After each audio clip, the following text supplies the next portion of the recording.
My dad cannot. He has like 3 meetings to go to, and he won't be able to. Did you tell him the specific day? Can I use the bathroom? Well, he said that he really can't do it over 2 weeks. He has to.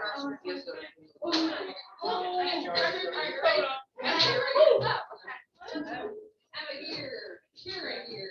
Oh, yeah, here. Oh, no. Ellie here. Here.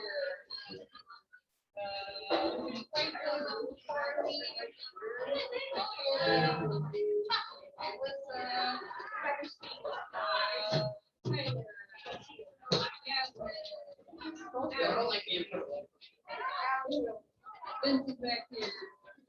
Sorry, Allie. Allie's here. Oh. I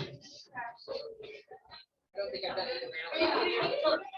Are you doing here? What the person? Yeah. Addie, you kidding me? I swear every time. Allie and Allie. Are we like? Are you sure? You know what's happening? All right, eighth grade, listen up. We are starting with Mr. Johnson right away here, so make sure you get your seats. He is ready to go. So.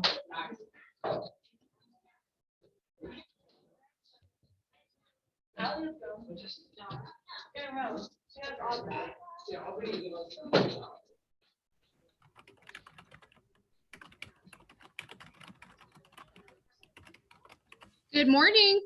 Good morning. Oh. Yes. There it goes. Good morning, Eric. Good morning. How are you? Good. How are you? Good. Good. Thanks for joining us today. Yes, no problem. No problem at all. Appreciate it. I'm going to get them. They are just coming in from lunch, so I'm just going to go over some announcements with them real quick, and I will be right back. Okay. Okay. Awesome. Thank you. Okay.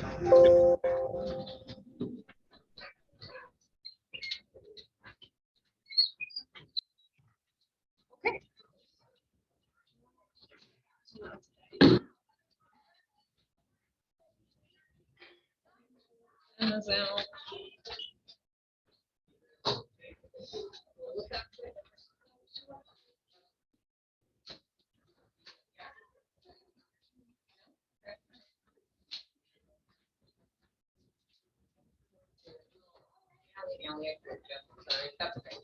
You can go ahead. All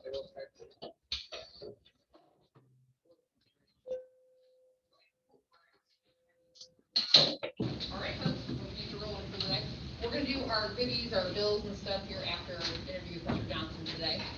Real quick announcement wise, anybody have any Chromebook issues? Sorry, Mr. Butsky, we're going to got to. So, okay, well, let me know if you do. Mr. Davis is in tomorrow. So if you have that class already, he's doing a rotation this week and stuff, so he'll be in with me tomorrow. And tomorrow work is working on more like job assessment stuff, so he'll be in tomorrow for that.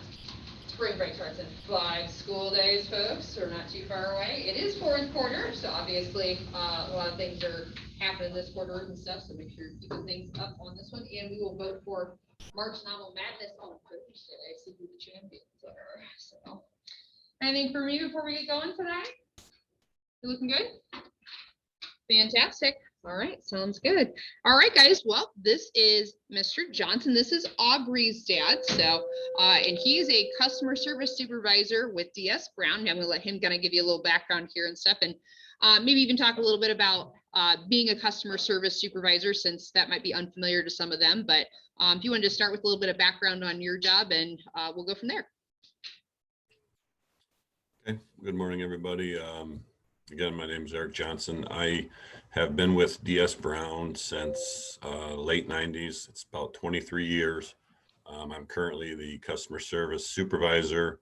I have a group of 3 to 4 technical representatives that report to me, along with another customer service representative.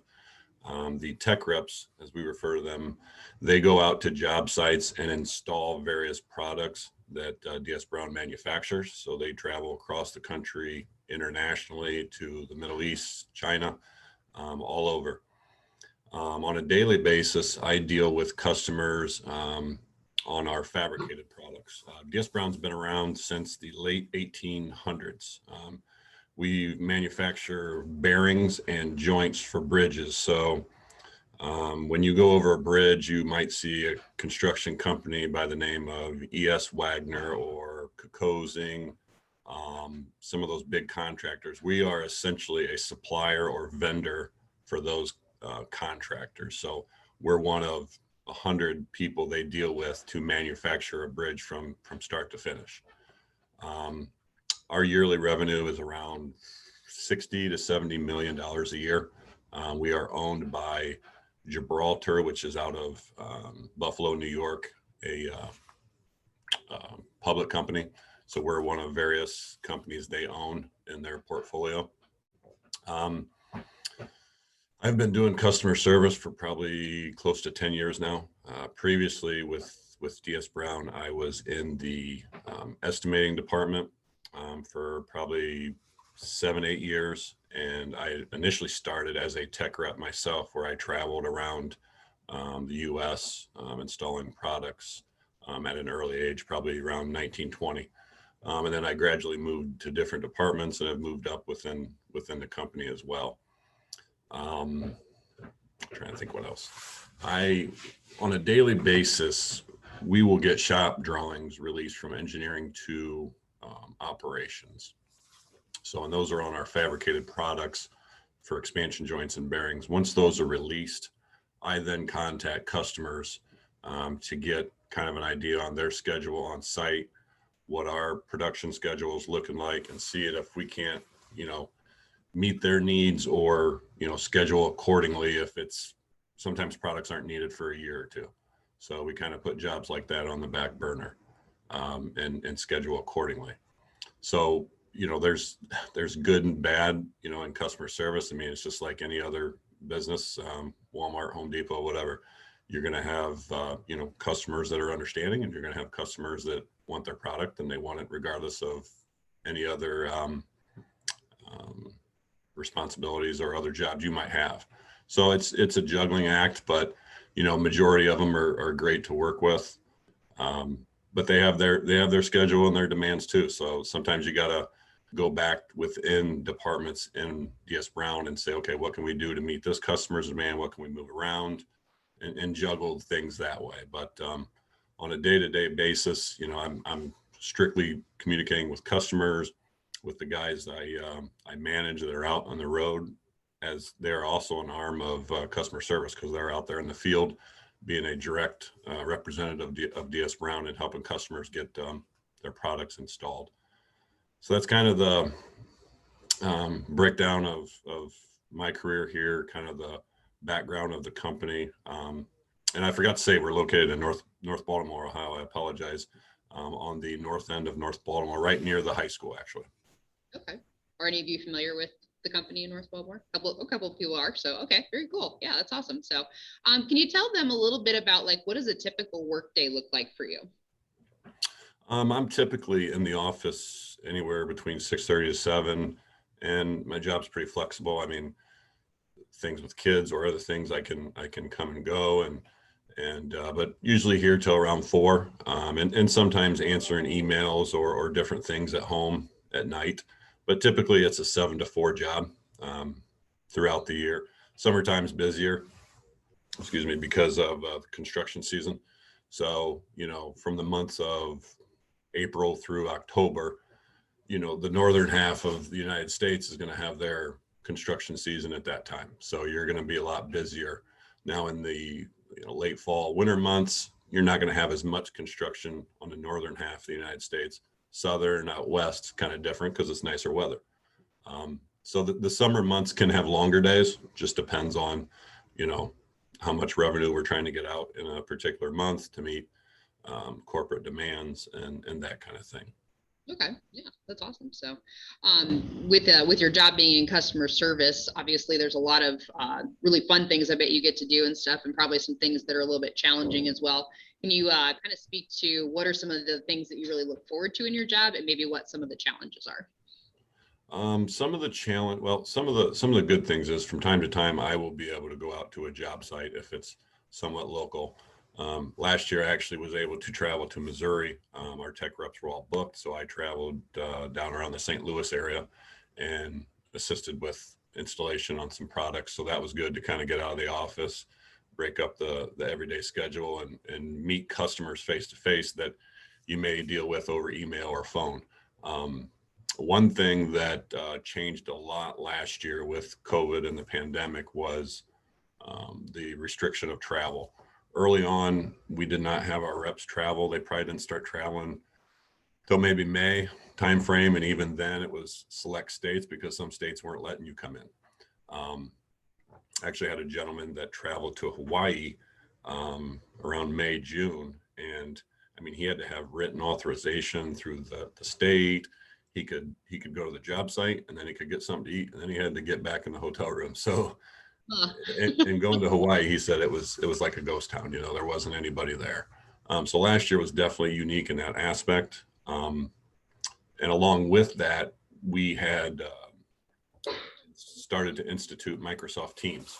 So it's a program similar to Zoom, or there's some other ones I've seen, but that got instituted late 2019, early 2020. So that was a great tool because not only did we have many people working from home, we had that to use internally. And along with that, you could use Microsoft Teams with customers, vendors, whomever. And we actually use Microsoft Teams for virtual product installs. So a customer would have the app on their cell phone and they'd have our product on site. They'd, video us in and we'd sit there for an hour or 2 hours and watch them install a product virtually rather than being there on site. So that was kind of interesting. We did a lot of that, as well as they'd videotape it, send it to us just because of the restrictions. So that was, definitely had some growing with that aspect of it. Um, and then as far as challenging, that was obviously challenging, but it was a good thing. It wasn't too difficult once you got doing it. I mean, challenging would be you have a customer calling up and um, sometimes I joke if they're from the East Coast, they are a little more agitated, a little more oh, not exactly the cleanest of language. Yeah. And it's just fast paced. They want what they want when they want it. You could get someone down south in Alabama and Mississippi, and they're just a little more laid back. So it's you have those days sometimes where customers are um, little agitated, and sometimes it might be because we didn't meet what we said. If we didn't hit our commitment, which is understandable as well. So those days can be challenging. Yeah, that's for sure. I was just laughing because I was reading your mind a little bit. I think I told you guys this before, but before I went into teaching, I had worked for an HR company for a while, and that was very true. The East Coast people got a little bit tense in the morning and stuff. So yeah, Yeah. I just had to laugh when you were saying that. So Yeah. yeah, that definitely kind of gives you a little bit, of a different perspective on certain areas of the country. Um, if you wouldn't mind, obviously one thing that we're getting into now that we're, a lot of the kids are going to be entering high school next year. The things that they need to be successful in their professions, if they would enter a profession like yours, what would be some things that you would want them to pay attention to in their high school years to be prepared for your position? When I was in high school, I went to college. I worked for a year, went to college a year later, and then went back just to work it. And then eventually I went and got my associate's degree in my late 20s, and then I got my bachelor's within the last 5 years. So I kind of went the unconventional route. I mean, when I'm 16 to 17, 18 years old, I had no clue I was going to do customer service. But going through college and doing what I've done and the job I'm in, the biggest thing is, pay attention to teachers or professors that push you perhaps towards a certain career. Doesn't mean don't, obviously go with what you like, but if you can, get some assistance from them and they have an idea of what you're good at, what your potential is at, don't just blow them off and not be receptive. They may see something that, admittedly, when I was that age in high school, I didn't know any idea on what I wanted to do long term. I always thought accounting or business. Well, I did business management was my degree, but somewhat related in business, but certainly not accounting. So I guess be open-minded when you have adults or teachers kind of telling you to look ahead and look for these things that you may be good at to find that career path. Absolutely. So I was going to pause for just a second, just see if we had some questions and stuff. So, questions so far, guys? Okay. All right. I have a few more I was going to ask you, and then I know you had offered to do a little demonstration on some of the programs that you work with, which would be awesome too. As far as your field, especially, I know you kind of started to speak to this a little bit ago here, with COVID, we've talked a lot about this when we've started our career unit, and the fact that, the job market has really changed since COVID started. What are some things that I know you talked about, the virtual installation there that you did with those clients, but what are some things that changed with your job since COVID has begun, and perhaps what advice you have to them as they start to enter a workforce where it's going to be post-COVID? Right. Oh man. It was an odd year, and like I said, the Microsoft Teams being rolled out when it did was probably just purely coincidence and luck. But it definitely, I've noticed that you can look around at various companies and realize that people are able to work remote from home. They do not have to be in the office. So going forward, you're going to see a lot of companies go to that more and more and reduce their, what you want to call it, their footprint, but their business, their building, because they can have people work remote and not have to pay for office space, utilities, all that kind of stuff, because you could work from your home. So as you go into careers and that, be mindful of that. It's all this did was show people it could be done, especially companies, and they will look for ways to save money any way they can. And if they can save money and still be productive, they will certainly do that. And kids nowadays with technology are so much more advanced than I was. I mean, in high school, we had probably typewriting and maybe one computer class. Now they're teaching computers in elementary. So I'd say be open-minded to that. Definitely, I'd say more and more careers are probably geared towards computer, IT, digital aspect on things. And what was the other part of your question? I'm sorry. Just any advice you had for them as they started to kind of look into those careers. But I think you're starting to touch on that, the fact that I think they will have to be kind of a technology generation when they get into the job market now. I think it's going to be almost a requirement, which, I mean, do you guys feel like, this is just kind of an off the cuff question, but do you guys feel like you are very well established in technology at this point in 8th grade? Do you feel like a lot of the courses you've taken since even 5th grade, I think, have really established you. So yeah, they're nodding yes, that's good. So yeah, right. Yeah, I think that's a huge part of going forward. I totally agree with what you said. So yeah. I mean, I have my kids do things sometimes when I don't know how to, do something.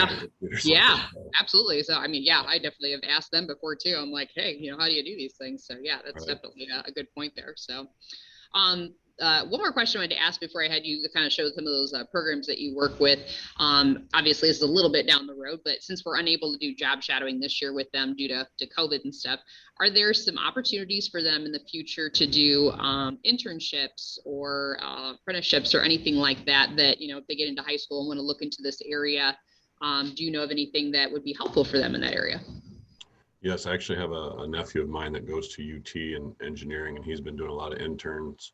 And it's part of their curriculum, intern co-ops, where they'll go to school and then for 3-4 months they're working at Dana or Owens in Toledo, Owens Corning, and doing that.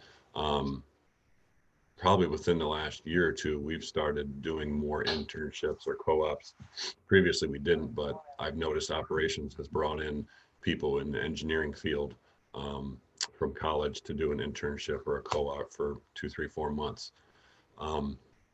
I was never able to do that back when I was in school. I'm not sure how I guess if a student is pretty committed on what their career is, then I would definitely start looking into it. Like, I don't know, junior year. I don't know how often internships are given to high school students. The ones I've seen or heard of are normally, college age kids. But I don't know if they do that for high school kids. Although I know high school kids now are taking college courses beginning in freshmen. So maybe they've moved that up with some companies too on for summer jobs. Obviously during the school year, it's not going to work most likely, but maybe in the summer they do those kinds of interns or co-ops for high school kids. Yeah, and that would be amazing. And that's one thing to keep in mind as you guys get a little bit older, that those opportunities are there in the summertime, especially if you want to do some of those things. And sometimes those things are paid. So I mean, like, you could have a paid internship or apprenticeship, which is awesome. So you're getting experience, plus you're getting a little cash for it. So that's nice. So. Right.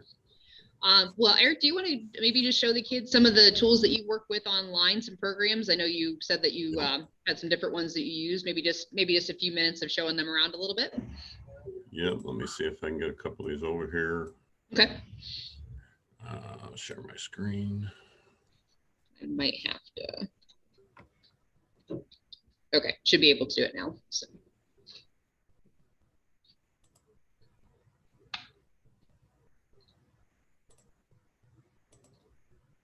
It's saying host disabled participant screen sharing. Okay, go ahead and try again. I think I hit the right button now. So. Okay. All right, let me share this one first. Let me know if you see anything different other than my face. Nope, we got the screen up and we can see your, looks like your professional software. Yep. Yeah. Yep. Okay, this program here is called Primavera, referred to as P6. Anyone familiar with Oracle programs? This is part of Oracle's portfolio. This is a program used for scheduling in our operations team. So when a job is released from engineering to operations, they will go through and schedule a project from the moment steel is delivered from a vendor. We have various vendors, hardware, steel vendors, and they will put what they call in here processes for every step through fabrication, whether it's machining of the steel, painting, any welding, all the way through to inspection and shipment.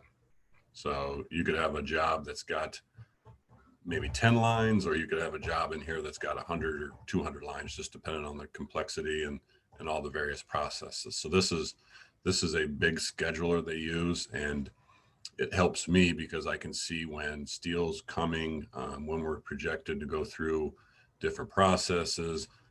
Biggest thing is give customers an idea on a ship date. When do they anticipate product being on their job site? So it's a big help for me. This is something we probably incorporated within the last 3 years. So that's kind of one of the big things I use. I don't enter or do anything with any of the information, but it's definitely something I go to all the time for updates. Yeah, that's great. So that reminds me a lot of, and does that remind you a lot of a Google program, guys? What you're seeing right here looks like Google Sheets, doesn't it? So yeah, this is where, obviously, like, I don't know that Google Sheets is probably the most entertaining thing to learn, but obviously learning things like Google Sheets would certainly help with a program like that. So that's fantastic. Yeah, I mean, and they print reports off of this for all the different departments, for machining schedule, welding schedule, all that for inspection purposes. So it's something that's used by many, many people. Let me stop sharing that. Pull something else up here.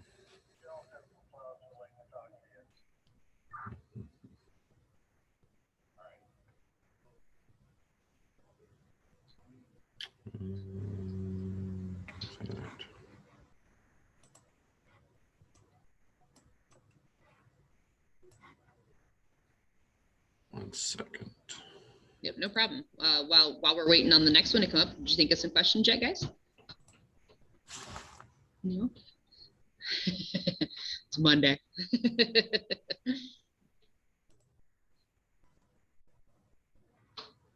Okay, is there another Oracle program showing up? Right now, I'm just seeing a Zoom page there. Okay. I think you just, there was a tab at the top that said Oracle though, so I think you're pretty close. Oh, there it is. Okay, how's that? Yep, there you go. This is Oracle, and this is something that DS Brown has had since the 90s. It was purchased and put in mainly for accounting purposes at first. More and more it's gotten used for manufacturing, for costing, pricing, inventory. So it's something that we use all the time. We have, I don't know, probably 40 or 50 licenses, and Oracle charges either probably by annually per license.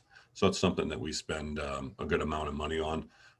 And along with that P6, there's also licenses for that too. So there's annual pricing for those licenses.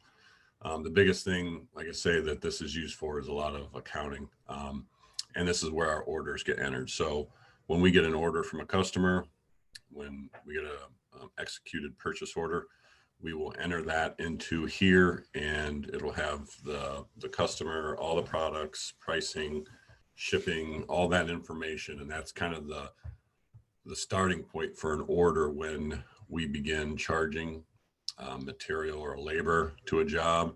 Invoices come out of there, credits, all kinds of processes from accounting standpoint is done through Oracle. So my interaction in this most of the time is, again, customer based, getting them information from them on where we're going to ship the product to, updating lines. We will have an order. Let me pull one up here.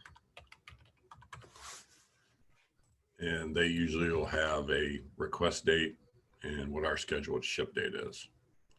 And when invoices are generated, it'll be based off of this information. So it's crucial that that information is entered correctly, matches their purchase order, so there's no issues on the back end when the credit manager is trying to get payment.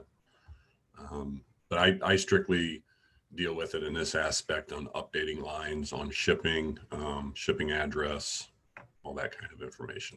Okay, very cool. And the program that you're showing us right now, that would be something that not only you would use, but that would be a lot of people using this program probably for these orders, correct? Yep. Yeah, accounting, engineering, estimating, production, various departments use this. Is probably the most used program within the company by far. Okay. Awesome. Yeah. So good. Yeah. Good to note that, because it wouldn't just be someone in your position using this program. It might be, people just working out in the distribution area or whatever using this program. And yeah, so this would be a wide variety of people using something like this. So, okay. Fantastic. The next, just give them a quick glimpse of Microsoft Teams here. Oh yeah, that'd be great. Yeah. Cause I don't think they've probably seen that too much, just mostly Zoom. So.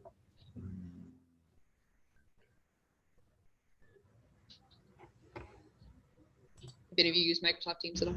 I didn't think you had, so yeah, usually we've been using Zoom and stuff. So this is going to show you what, like Mr. Johnson was talking about with you guys entering the workforce here in the next 4 to 5 years and having some things change as far as like meetings and trips that he had mentioned. This might be something that you might end up using quite a bit here in the next couple of years. So in addition to Zoom. So. Sorry, I thought I had that up. Okay, now see if that's sharing. Yes, it is. Okay. So with Microsoft Teams, you can use this a variety of ways. Obviously, one of the biggest things is a chat. So you can chat with coworkers, customers, vendors that may use this program, similar to sending an email. It's just quicker. It's basically an instant message. So I've got various ongoing chats here. Along with that, you can make calls. I can dial up somebody I need to make a call with within the company, again, or outside. And you also have Microsoft Teams. So if you have a project that's ongoing that could involve accounting, maybe operations and engineering, you could have a